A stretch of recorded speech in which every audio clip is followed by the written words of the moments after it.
یہ اس زمانے کا قصہ ہے جب لوگ بازاروں میں صرف چیزیں ہی نہیں بیچتے تھے بلکہ وقت، تجربے اور نصیحت بھی فروخت کی جاتی تھی۔ وقت کے ساتھ ساتھ لوگ سامان بیچنے لگے، مگر نصیحت، عقل اور حکمت دینے والے بہت کم رہ گئے۔ ایک چھوٹے سے شہر نور آباد میں ایک ایسا ہی انوکھا بازار لگا کرتا تھا۔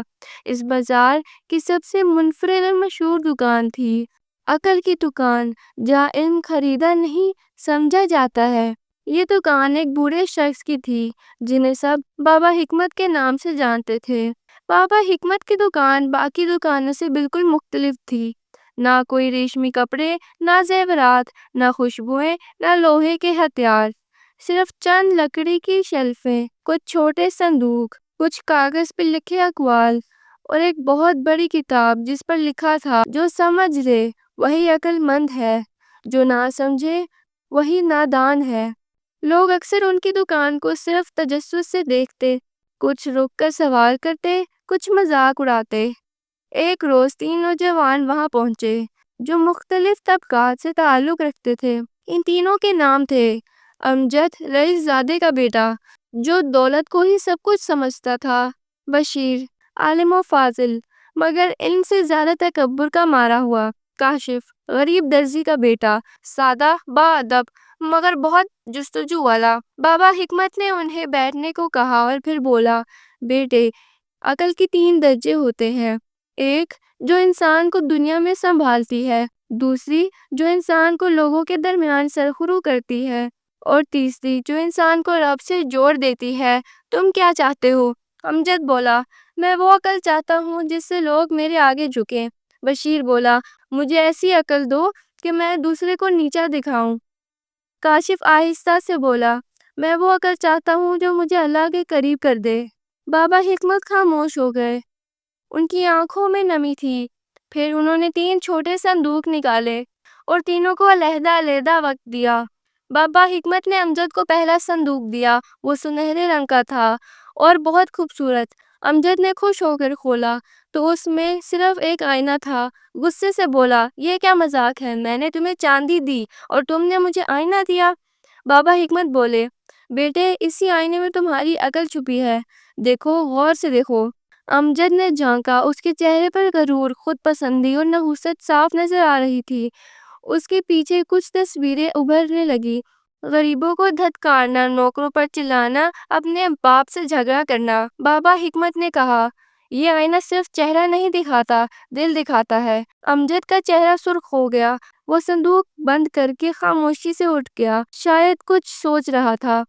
اب بشیر کی باری تھی، وہ مسکرا کر بیٹھا جیسے وہ سب سمجھ چکا ہو۔ بابا حکمت نے ایک نیلے رنگ کی چھوٹی بوتل دی جس میں کچھ چمکتا ہوا پانی تھا۔ بابا نے کہا، یہ عقل پینے سے پہلے انسان کو سب سے بڑا لگتا ہے، مگر پیتے ہی وہ خود کو سب سے چھوٹا سمجھتا ہے۔ کیا تیار ہو؟ بشیر نے ہنستے ہوئے پی لیا۔ جیسے ہی اس کا گھونٹ نیچے گیا، اس کی آنکھیں بدلنے لگیں، سامنے کے منظر الٹے دکھائی دینے لگے: مسجد میں فقراء، مدرسے کے غریب طلباء اور وہ سب لوگ جنہیں وہ ناسمجھ کہتا تھا۔ بشیر بے اختیار زمین پر بیٹھ گیا، رونے لگا۔ میں نے علم کو ہتھیار بنایا اور سمجھا میں ہی سب کچھ ہوں، یا اللہ مجھے معاف فرما۔ بابا حکمت نے اس کے کندھے پر ہاتھ رکھا، علم وہی ہے جو دل کو جھکا دے، نہ کہ دوسروں کو۔ تم نے پہلا سبق سیکھ لیا۔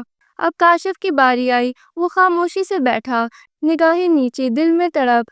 بابا حکمت اس کے قریب آئے، اس کے سر پر ہاتھ رکھا اور کہا، بیٹے، جسے عقل کی طلب ہو اسے عقل دے دی جاتی ہے، مگر جو اللہ کی طلب رکھتا ہے اسے ہدایت دی جاتی ہے۔ بابا نے اسے کوئی شے نہ دی، بس ایک دعا دی: اے رب کریم، اسے وہ سمجھ دے جو علم سے بلند ہو، اسے وہ نظر دے جو دل سے دیکھے، اور اسے وہ راستہ دکھا جو جنت تک جاتا ہو۔ کاشف کی آنکھوں سے آنسو بہنے لگے۔ اس نے دعا کے بعد بابا حکمت کے ہاتھ چومے اور واپس چلا گیا۔ 1 سال گزر گیا، بازار تو وہی رہا مگر شہر بدل گیا، لوگوں کے دل بدلنے لگے۔ امجد نے سب سے پہلے اپنے سارے محل بیچ کر ایک یتیم خانہ کھولا۔ وہ روز خود جھاڑو لگاتا، بچوں کو کھانا کھلاتا اور کہتا، غرور نے میری عقل چھین لی، مگر بابا نے وہ آئینہ دیا جس نے مجھے میری حقیقت دکھا دی۔ بشیر اب عالم نہیں خادم کہلاتا۔ وہ ہر جمعہ مسجد کی صفائی کرتا، اور جب لوگ کہتے مولانا صاحب، وہ رک کر کہتا، نہیں بھائی، میں صرف ایک طالب ہوں۔ کاشف وہ پورے علاقے میں علم و دین سکھاتا تھا، قرآن، حدیث، سیرت، مگر نہ مدرسہ بنایا نہ مدرس، بس درخت کے نیچے بیٹھ کر پڑھاتا۔ ایک دن تینوں دوست پھر اس دکان پر گئے۔ دکان بند تھی۔ دروازے پر ایک پرانا کاغذ لٹک رہا تھا جس پر لکھا تھا، جس نے عقل کو پہچان لیا وہ مجھے کبھی نہ بھلائے گا، اور جس نے مجھے پہچان لیا وہ خود کو پالے گا۔ نیچے صرف 2 لفظ لکھے تھے، عبدالحکیم خضر۔ سب نے حیرت سے ایک دوسرے کی طرف دیکھا۔ کیا وہ واقعی خضر علیہ السلام تھے یا اللہ کے کوئی نیک بندے؟ پتہ نہیں، مگر وہ تینوں جان چکے تھے کہ وہ اب وہی عقل رکھتے ہیں جو انہیں صراط مستقیم پر لے جائے گی۔